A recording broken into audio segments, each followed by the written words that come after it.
1992 সালে নৃশংসভাবে হত্যা করা হয়েছিল কালাইনের জগন্ময় ভট্টাচার্যকে। আজও তার খুনিরা খোলা আকাশের নিচে ঘুরছে। একাধারে তিনি বিজেপি কাটেগড়া মণ্ডল সভাপতির দায়িত্বে ছিলেন, তো অন্যদিকে ছিলেন রাম মন্দিরের কর সেবকও।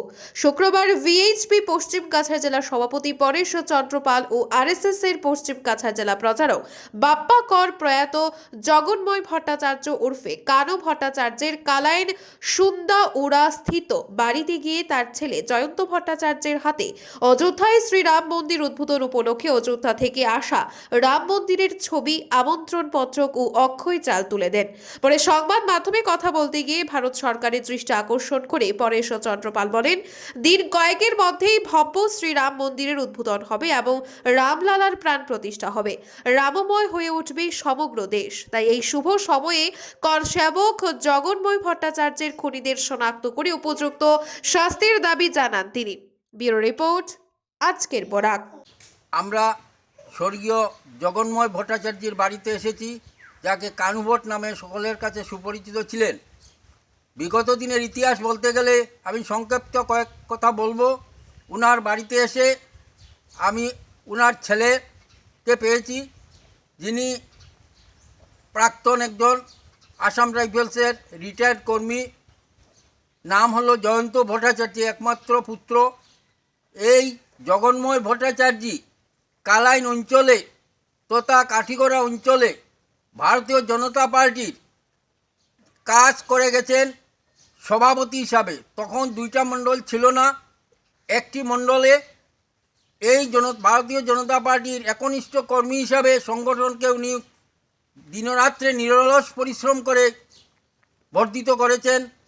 এই ফসল বর্তমানের প্রজন্ম ভোগ করছে। কিন্তু অতীব দুঃখের বিষয়, 1992 ইংরেজিতে 6 ডিসেম্বর সমস্ত ভারতবর্ষের যখন সনাতনী হিন্দু সমাজ, হিন্দুবাদী সংগঠন অযোধ্যায় কর সভায় গিয়েছিল, সেই সময় বজরং দলের অগ্রণী ভূমিকাতে এবং উত্তরপ্রদেশের সরকারের গুলির সামনে গিয়ে বাবরি মসজিদ ভূপতিত করেছিল 6 ডিসেম্বর।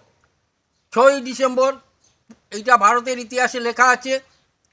এবং সেই সময় যারা শহীদ হয়েছিল, শুধু যে রাম অযোধ্যাতে শহীদ নয়, বিভিন্ন জায়গায় যে ভারতবর্ষের যে বিধর্মীরা দাঙ্গা তৈরি করেছিল, তার পরিপ্রেক্ষিতে কালাইনেও এর পরিপ্রেক্ষিতে 10ই ডিসেম্বর যে এত উত্তেজনা ছিল, শান্তি মিটিং একটি কালাইন এমবি স্কুলে করে আসার পথে উনার বাড়ির সম্মুখে একটা নির্জন স্থানে কতিপয় দুষ্কৃত বিধর্মীরা উনাকে নির্মমভাবে জব করেছিল। সেটা স্বর্ণাক্ষরে করে লেখা আছে এবং আমাদের হৃদয়ে চিরদিন গাঁথা থাকবে।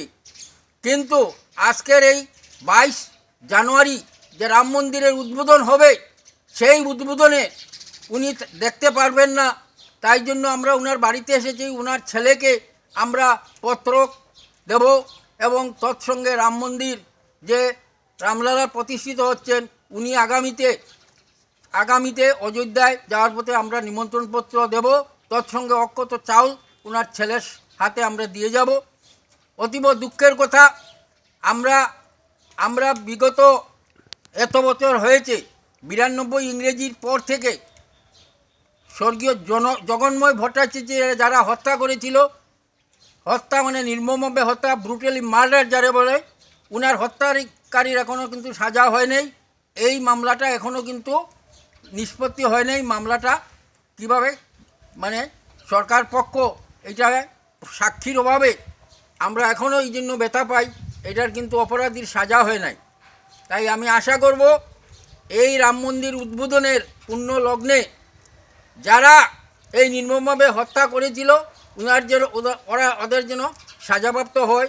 ভারত সরকারের কাছে আমি দৃষ্টি আকর্ষণ করি, তাহলে ওনার আত্মায় শান্তি পাবে এবং আমরা যারা শুভাকাঙ্ক্ষী ব্যক্তি আছি, এই দুষ্কৃতকারীদের যাতে সাজা পেলে আমরাও মানসিকভাবে একটু আনন্দিত হব।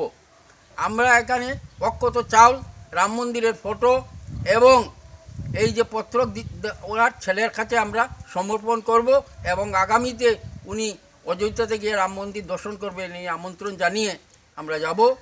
ওনার বাড়ি এখনও সন্ধ্যাউড়োতে আছে।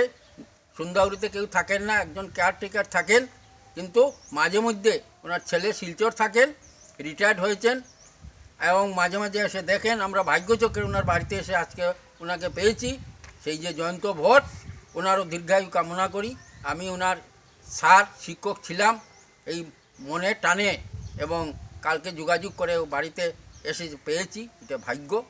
আমি সবাইকে ওদের পরিবারের আগামী দিনে শুভ হোক, সুন্দর হোক কামনা করে সবাইকে এই অযোধ্যায় যাওয়ার জন্য নিমন্ত্রণ জানাচ্ছি। নমস্কার, জয় শ্রী জয় শ্রীরাম। আপনারা দেখছেন আজকের Barak, a house of Adrija digital media.